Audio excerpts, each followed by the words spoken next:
L'intelligence artificielle, la cybersécurité, on en entend parler tous les jours. Mais concrètement, quelles sont les règles qui encadrent tout ça? Pour y voir un peu plus clair, on va décortiquer ensemble une analyse de maître Gérard Haas, du cabinet Haas Avocat. Il propose une grille de lecture vraiment simple et efficace pour comprendre les règles du jeu. On a souvent l'impression que l'IA, c'est un truc de science-fiction, un peu lointain. Mais en réalité, elle est déjà là, au cœur de décisions qui nous touchent au quotidien.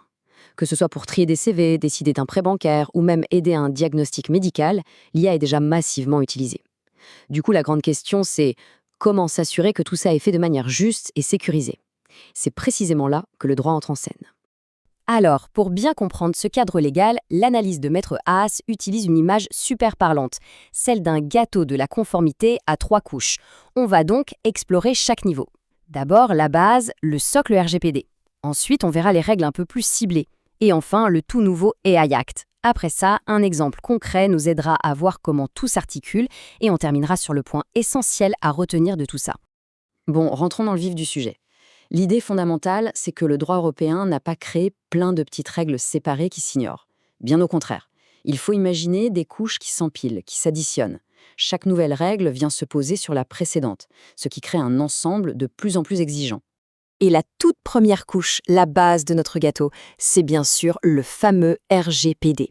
C'est le socle universel. Il s'applique à toute organisation qui traite des données personnelles. Que ce soit avec une IA ultra complexe ou un simple tableau Excel, le RGPD est là. Au cœur de la sécurité selon le RGPD, il y a 4 piliers définis dans l'article 32. D'abord, la confidentialité, s'assurer que seules les bonnes personnes ont accès aux données. Ensuite, l'intégrité, garantir qu'elles ne sont pas modifiées ou corrompues. Puis, la disponibilité, faire en sorte qu'elle reste accessible quand on en a besoin. Et enfin, la résilience, s'assurer que le système peut encaisser les pannes ou les attaques. C'est vraiment la base incontournable pour toute IA qui touche à des données personnelles. Allez, on passe à la deuxième couche de notre gâteau.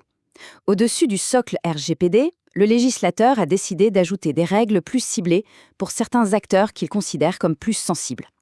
On pense par exemple aux très grandes plateformes en ligne qui concentrent des risques importants. Un excellent exemple de ces règles spécifiques, c'est le Cyberscore en France. Le principe est assez simple, il s'agit de forcer les géants du web à être transparents sur leur niveau de sécurité. Elles doivent se faire auditer par un expert et afficher le résultat de manière très simple, très visuelle, pour que tout le monde comprenne. Pour bien comprendre, l'analogie avec le Nutri-Score est juste parfaite. De la même manière que le Nutri-Score nous donne une info rapide sur ce qu'on mange, eh bien, le Cyberscore, lui, vise à donner un signal clair sur la robustesse de la sécurité d'un service en ligne. C'est une obligation de transparence qui vient se rajouter, s'empiler, sur le RGPD. Et nous voilà au sommet de notre gâteau, la troisième et dernière couche, la plus récente, le règlement européen sur l'IA qu'on appelle aussi l'AI Act. Et là, la logique est complètement nouvelle. On ne régule pas la technologie elle-même, mais l'usage qu'on en fait en fonction du niveau de risque que ça représente. L'AI Act, en fait, il fonctionne comme une pyramide. Tout en haut, on a les usages à risque inacceptables, comme la notation sociale par les gouvernements. Ça, c'est tout simplement interdit. Juste en dessous, il y a les systèmes à haut risque, typiquement ceux utilisés dans le recrutement ou le crédit, qui sont, eux, très lourdement encadrés. Encore en dessous, on trouve les risques limités, comme les chatbots, où l'obligation principale, c'est la transparence. Et à la base de la pyramide, on a la majorité des IA à risque minimal, pour lesquels on encourage surtout les bonnes pratiques. Et pour un système qui est classé à haut risque, attention, la liste des obligations est longue. Il faut documenter tous les risques, utiliser des données d'entraînement de super qualité pour éviter les biais, tenir des journaux d'activité, garantir la robustesse du système et, point absolument crucial, maintenir une supervision humaine effective. L'objectif est très clair, c'est l'humain qui doit garder le contrôle final. Bon, tout ça, ça peut sembler un peu théorique. Alors pour que ça devienne bien concret, on va voir comment ces 3 couches s'appliquent tout ensemble dans un cas pratique, celui d'une grande plateforme de recrutement en ligne. Alors on commence, niveau 1, le RGPD. La plateforme gère des millions de CV, donc des données personnelles.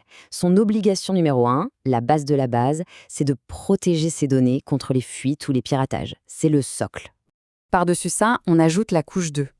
Comme c'est une grande plateforme qui opère en France, elle est soumise à l'obligation du Cyberscore. Elle doit donc se faire auditer et afficher clairement son niveau de sécurité pour tout le monde, candidats et recruteurs. Et enfin, la cerise sur le gâteau, la couche 3.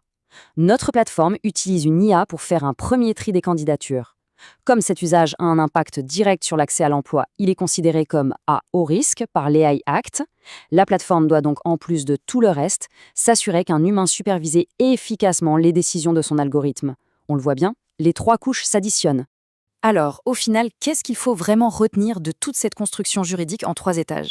Eh bien, le message principal, c'est un changement total de regard sur ce qu'est l'intelligence artificielle aujourd'hui. Le point crucial, et il est parfaitement résumé par maître Gérard Haas, c'est celui-ci. Il faut arrêter de voir l'IA comme un simple gadget technologique.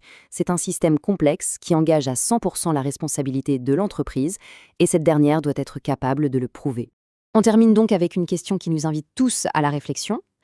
Qu'on soit une petite start-up ou un grand groupe, dès qu'on utilise de l'IA, il faut penser à cette superposition de règles. La vraie question, c'est de savoir si les organisations sont aujourd'hui réellement prêtes à relever ce triple défi.